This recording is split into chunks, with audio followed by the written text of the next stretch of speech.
हमारे रिपोर्टर्स देश के अलग अलग हिस्सों से मजदूरों की इस हालत पर रिपोर्ट भी दे रहे हैं ताकि तस्वीर देश के सामने हो, लेकिन हालात जैसे हैं, उम्मीद की खबर कहीं पर भी दिखाई देती है तो मजदूर उस तरफ दौड़ पड़ते हैं और मैंगलुरु में नेहा जैसे ही हुआ। बिल्कुल, मैंगलुरु से तस्वीरें परेशान करने वाली, क्योंकि वहां पर अफवाह उड़ गई कि मजदूरों के लिए ट्रेन रवाना होने वाली है और ऐसे में देखते ही देखते करीब 3000 मजदूर स्टेशन पर जमा हो गए। ऐसे में श्वेता, प्रशासन की हालत सोचिए, उनके हाथ पैर फूल गए कि कैसे इन मजदूरों को कंट्रोल किया जाए। लेकिन नेहा, यहाँ पर बड़ा सवाल ये भी है कि यानी कि कोऑर्डिनेशन की कमी है, मजदूरों तक सही जानकारी नहीं मिल पा रही है, इसलिए वो इस तरह से कई बार बस अड्डों में दिख जाते हैं, कई बार रेलवे स्टेशन में। और आपको बता दें कि सिर्फ औरंगाबाद और मैंगलुरु ही नहीं, देश के हर कोने से मजदूरों की मुफलिसी की दर्दनाक तस्वीरें सामने आ रही है। घर पहुंचने के जतन में इन्हें जाने क्या क्या भुगतना पड़ रहा है।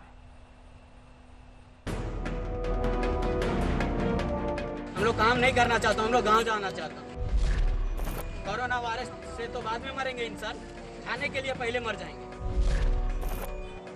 हंगामा कर रहे इन मजदूरों को न काम चाहिए न पगार, इनकी तो बस छोटी सी चाहत है घर लौटने की, जो इस वक्त आसान नहीं। इसलिए मजदूर मजबूरी में क्रांति कर रहा है।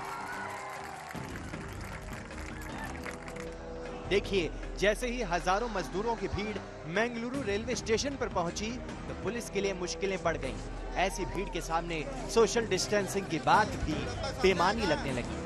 रेलवे स्टेशन के बाहर हंगामा मचा तो पुलिस को मजदूरों पर सख्ती करनी पड़ी।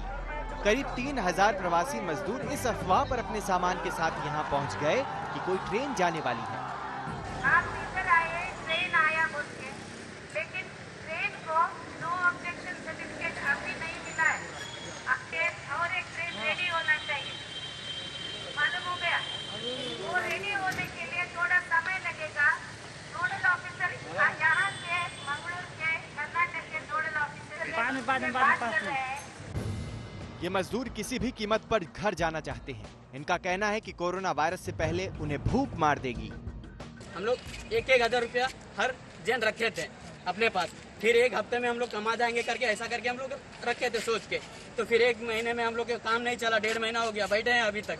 ना हम लोग के पास खाने का पैसा है, ना हम लोग के पास राशन का सामान है, तो हम लोग क्या करेंगे इधर बैठ के। हम लोग काम नहीं करना चाहते, हम लोग गाँव जाना चाहते हैं। कोरोना वायरस से तो बाद में मरेंगे इंसान, खाने के लिए पहले मर जाएंगे। किसी तरह समझा बुझाकर प्रशासन ने इन मजदूरों को वापस भेजा, लेकिन मजदूर भी अल्टीमेटम दे गए हैं। 2 दिन में इंतजाम नहीं हुआ तो फिर लौटेंगे। मजदूरों का गुस्सा आसनसोल में भी फूटा। बंगाल झारखंड बॉर्डर पर फंसे करीब 500 मजदूरों का सब्र भी जवाब दे रहा है।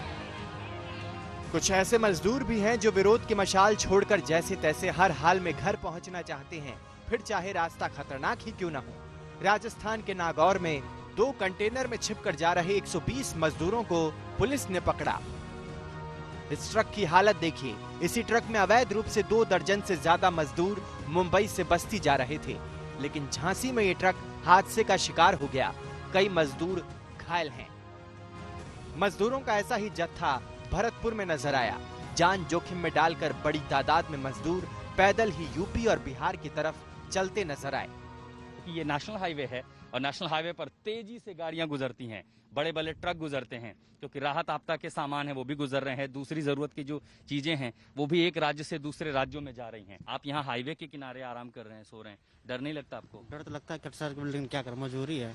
रात को कहाँ रुकते हैं आप लोग? रात को चलते हैं, जहाँ चलता है दिन में सोते हैं, रात में चलते हैं। यही हाईवे पर ही? हाँ जी, सड़क किनारे ही, जहाँ रास्ते मिल गया वहीं सोए। सर डर तो लगता है, लेकिन मजबूरी ऐसी है कि ऐसे ऐसे डर को इग्नोर कर देता है। क्या मजबूरी है हम लोगों के सामने। सिर्फ शहर और तारीख बदल रही है, लेकिन मजदूरों की दशा हर जगह एक जैसी है। जिन्हें घर जाने के लिए ट्रेन बस मिल रही है उन्हें राहत है, लेकिन जो इंतजार में हैं उनका धैर्य टूट रहा है। भरतपुर से आशुतोष मिश्रा के साथ बेंगलुरु से नोलन पिंटो, आज तक।